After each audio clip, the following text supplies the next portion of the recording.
এবার কৃষক বন্ধুদের জন্য বিরাট বড় খুশির খবর। এইমাত্র মুখ্যমন্ত্রীর বড় ঘোষণা, 30 তারিখের পরেই আপনাদের ব্যাংক অ্যাকাউন্টে কৃষক বন্ধু প্রকল্পের টাকা ঢুকবে।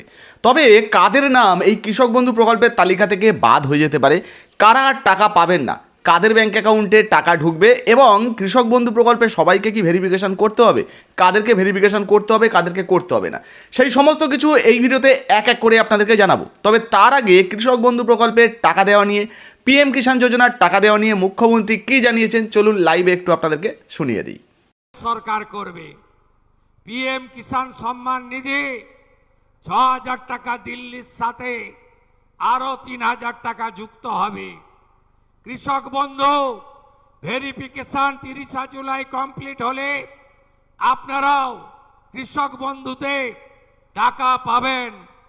ধান যারা বিক্রি করবেন অতিরিক্ত ২০০ টাকা কুইন্টালে আমরা দেব।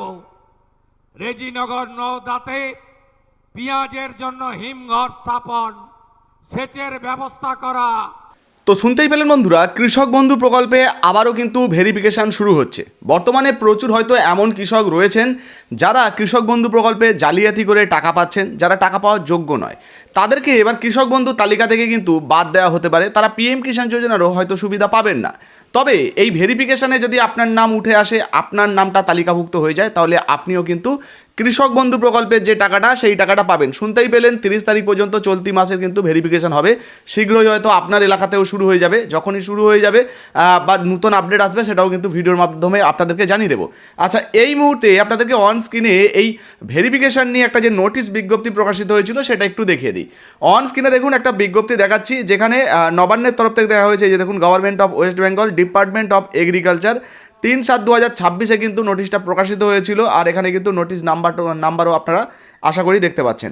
এবারে আমরা এটাকে বাংলায় ট্রান্সলেট করে নিয়েছি। এখানে দেখুন, যদি আপনারা দেখেন দেখতে পাবেন, কৃষক বন্ধু নতুন প্রকল্পের অধীনে শুধুমাত্র যোগ্য সুবিধাভোগী কৃষকদেরই যেন আর্থিক সহায়তা প্রদান হয় তা নিশ্চিত করার লক্ষ্যে পশ্চিমবঙ্গ সরকার নিম্নলিখিত পদ্ধতিতে এই প্রকল্পে সমস্ত বিদ্যমান সুবিধাভোগীদের একটি ব্যাপক যাচাই ও যৌতুকীকরণ প্রক্রিয়া হাতে নেওয়ার সিদ্ধান্ত নিয়েছে। মানে বুঝতেই পাচ্ছেন, এবার কিন্তু কৃষক বন্ধু প্রকল্পের টাকা যে সমস্ত যোগ্য কৃষকরা রয়েছেন তাদেরকেই দেওয়া হবে। সেই জন্য ভেরিফিকেশান হবে, 30 তারিখ পর্যন্ত ভেরিফিকেশান চলবে এবং তারপরে কিন্তু এই যে কৃষক বন্ধু প্রকল্পের যোগ্য যারা ব্যক্তি রয়েছেন তাদের ব্যাঙ্ক অ্যাকাউন্টে টাকা দেওয়া হবে। এখন প্রশ্ন হচ্ছে, এই কৃষক বন্ধু প্রকল্পে কত টাকা করে পাওয়া যাবে? দেখুন, আগের যে সরকার ছিল সেখানে কৃষক বন্ধু প্রকল্পের জন্য আলাদা বরাদ্দ ছিল। সেখানে কৃষকদেরকে 10,000 এবং সর্বনিম্ন বছরে 4,000 টাকা করে দেওয়া হতো। কিন্তু বিজেপি প্রতিশ্রুতি দিয়েছিল যে তারা যদি ক্ষমতায় আসে পিএম কিষাণের 6,000-এর সঙ্গে এই যে কৃষক বন্ধু প্রকল্পে 3,000 অতিরিক্ত দিয়ে মোট 9,000 টাকা করে দেওয়া হবে। সেই অনুযায়ী কিন্তু আমরা ধরে নিতে পারি যে এবার কৃষক বন্ধু প্রকল্পে রাজ্যের তরফ থেকে হয়তো এই 3,000 টাকা দেওয়া হতে পারে। যদি বাড়তি টাকা ধরুন 10,000 বা 4,000 আপডেট এলো বা পরবর্তীতে ডিসিশন চেঞ্জ হলো, সেটাও কিন্তু ভিডিওর মাধ্যমে আপনাদেরকে জানিয়ে দেবো। এই মুহূর্তে কৃষক বন্ধু প্রকল্পে কিন্তু ভেরিফিকেশন করতে হবে। আচ্ছা, অন স্ক্রিনে যে ফর্মটা দেখাচ্ছি দেখতে পাচ্ছেন, এই ফর্ম কিন্তু আপনাদেরকে ফিল আপ করে জমা করতে হবে। কোথায় জমা করবেন, কিভাবে জমা করবেন, পরবর্তী নতুন আপডেট এলে সেটাও কিন্তু জানাবো। তাছাড়া এই নিয়ে আমাদের আগের ভিডিও বানানো রয়েছে, আপনারা না দেখলে অবশ্যই কিন্তু দেখে নিতে পারেন। ভিডিও ভালো লাগলে লাইক দিয়ে শেয়ার করে দেবেন। ফেসবুক থেকে দেখছেন, এখনো পর্যন্ত ফলো করেননি, অবশ্যই ফলো করে পাশে থাকবেন। আর ইউটিউব থেকে দেখলে সাবস্ক্রাইব করতে ভুলবেন না। ধন্যবাদ।